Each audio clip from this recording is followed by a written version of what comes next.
আচ্ছা আমরা বসে রয়েছি, আমাদের দেয়ালে পিঠ ঠেকে গেছে।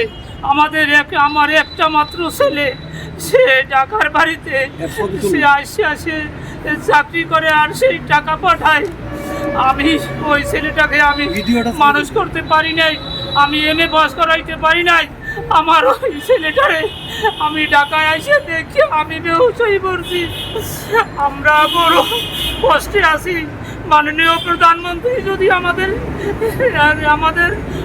আমাদের স্কিলটা করতো, তাহলে আমরা মনে হয় সেই জীবনটা আমরা বসে বসে আমরা আইন শৃঙ্খলা রক্ষা করে আমরা চলতে পারতাম, আমাদের সুখ শান্তি আসতো। আমরা এত অসহায়, ঘরের বাড়ি কাজ করে আমাদের জমি নাই জমা নাই। আমরা যে চাকরির আশায় আমরা ঢুকছি 2001 সালে, আমাদের 700 টাকা বেতন। আমাদের কয়েক মাস কয়েক বছর পরে পরেই আমাদের একটা আশ্বাস আসে, 11 সাল হইতে আমাদের আশ্বাস আসে যে আমরা এই ইউনিয়ন পরিষদে চাকরি করব এবং আমাদের সরকার একটা স্কেল দেবে এবং আমাদেরকে সরকারিকরণ করবে। আজ দীর্ঘ 24 বছর বয়স হয়ে গেছে চাকরির, কিন্তু এখন পর্যন্ত আমাদের আর কোনো উপায় না পেয়ে আমরা ঢাকার বাড়িতে এসে আমরা এখানে রাস্তায় 12 দিন পর্যন্ত খাইয়া না খাইয়া আমরা এখানে উপস্থিত হয়েছি। আমাদের শেখ হাসিনা, প্রধানমন্ত্রী শেখ হাসিনা আমাদেরকে সামনে আসে দেখা না দেওয়া পর্যন্ত আমরা এখান থেকে যাব না এবং আমরা এখানেই যদি দরকার হয় এখানেই মরে যাব, বাড়ি আর ফিরে যাব না। আমাদেরকে এক দাবি, আমাদের স্কেলভুক্ত করুক এবং আমাদের ছেলে সন্তান নিয়ে আমরা দীর্ঘদিন মানুষের কাছে বলি নাই, মানুষের কাছে বলার মতন কোনো ক্ষমতা নেই। আমরা এত কষ্টে, যে কষ্টের কথা আর কার কাছে বলবো, এই জন্য মাননীয় প্রধানমন্ত্রীর কাছে এসেছি যাতে আমাদের দুটি রুজির সঠিক মতন আমরা খেতে পারি আর আমরা ছেলে মেয়ে নিয়ে আমরা বসবাস করতে পারি। আমরা তো 24 ঘন্টাই আইন শৃঙ্খলার মধ্যে থাকি, 24 ঘন্টা। আমাদের রাত 12টায় একটা নাই, 3টা নাই। আমাদের থানা থেকে দারোগায় ফোন করলে তুমি অমুকখানে রুহুল আমিন, তুমি অমুকখানে দাঁড়াও, সেখানে 2-3 ঘন্টা হয়ে যায়। আমরা আমাদের মাথায় কামড়ায়, তারপরে তারা সেখানে যাই আমরা সেই ভিকটিমের বাড়ি আমরা দেখাই দিই, তারপরে তারা ধরিয়ে নিয়ে আসে যারা অন্যায় করে, যারা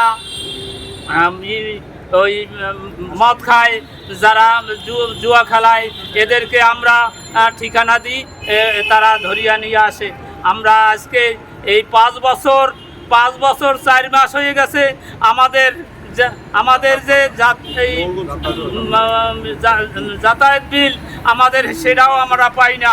আজকে 10 তারিখ হয়ে গেছে, আমাদের কোনো বেতন ভাতার আমাদের কোনো ব্যাংকে কোনো টাকা পয়সা যায় নাই।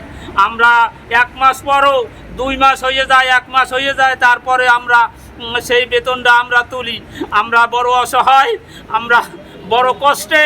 আমরা যাতে আমাদের সরকার জাতীয়করণ করে, মাননীয় প্রধানমন্ত্রী জাতির জনক আমাদেরকে যেন আমাদের একটু সুদৃষ্টিতে তাকায়, না হলে আমরা এই ঢাকার বাড়িতে আসছি, ঢাকার বাড়ি থেকে আর যাব না, এই রাস্তায় আমরা শেষ হয়ে যাব, মরে যাব। আমাদের বাড়িতে গেলে আমরা কি দিয়া তাদেরকে বুঝাবো?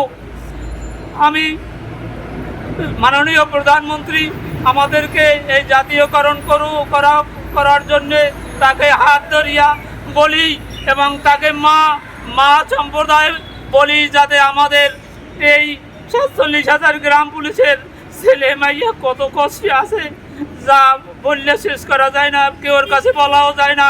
যদি কেউ বলে যে তোমাদের বেতন কত, বলি ভাই অন্য কথা ঘুরাইয়া বলি যে আমাদের 35,000 টাকা বেতন। আমরা এইভাবে মিথ্যা বঞ্চনা দিয়ে দিতে আমরা এখন পর্যন্ত 24 বছর চাকরি করি, হয়ে গেছে আমাদের বয়স শেষ।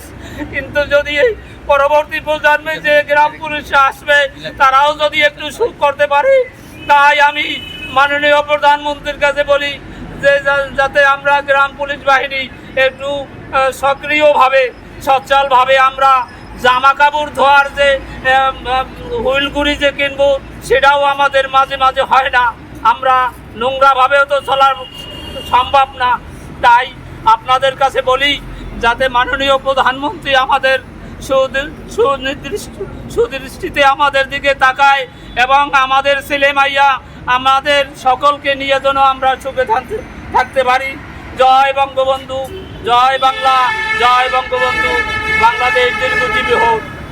আমাদের দাবি মানতে হবে, মানতে হবে, মানতে হবে। আমাদের দাবি, আমাদের দাবি।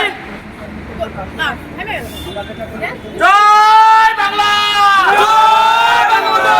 আমাদের দাবি, আমাদের দাবি মানতে হবে, মানতে হবে। জাতীয়করণ, জাতীয়করণ দিতে হবে, দিতে হবে। আমাদের দাবি, আমাদের দাবি মানতে হবে, মানতে হবে। জাতীয়করণ, জাতীয়করণ দিতে হবে, দিতে হবে। জয় বাংলা, জয় বঙ্গবন্ধু, জয় বঙ্গবন্ধু, জয় বাংলা।